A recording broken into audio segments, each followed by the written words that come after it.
Mga DDS,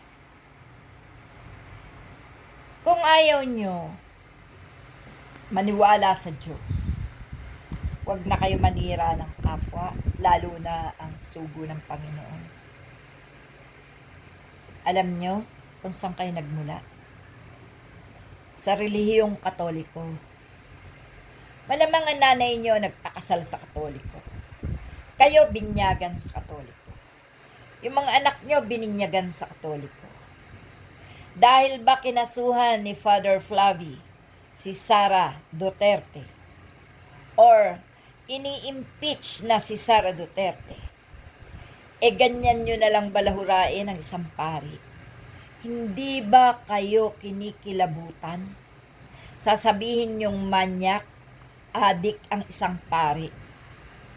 Alam nyo, hindi naman makakaakyat sa langit kung ang isang namatay ay hindi mabebendisyonan ng isang pari.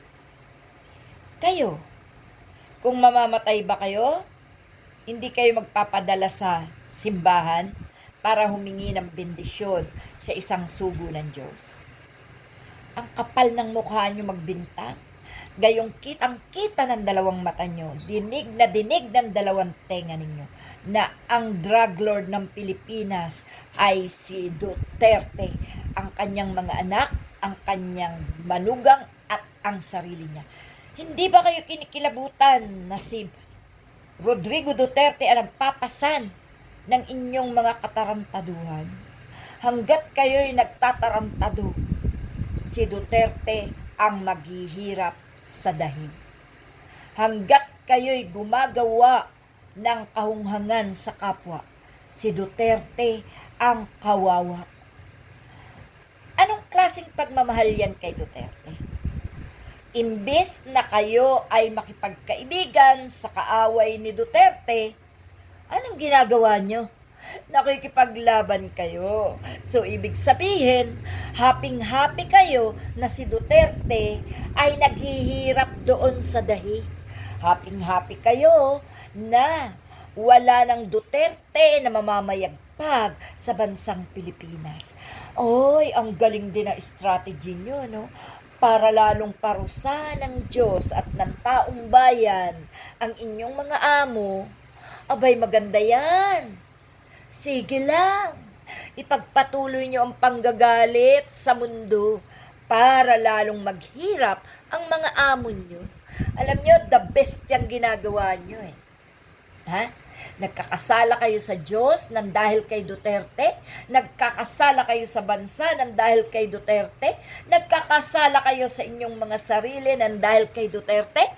Pues, karapatan na siguro ng panahon na ang mga Duterte ay tuldukan na sa pagkakataong ito na namamayagpag pa ang mga anak sa gobyerno.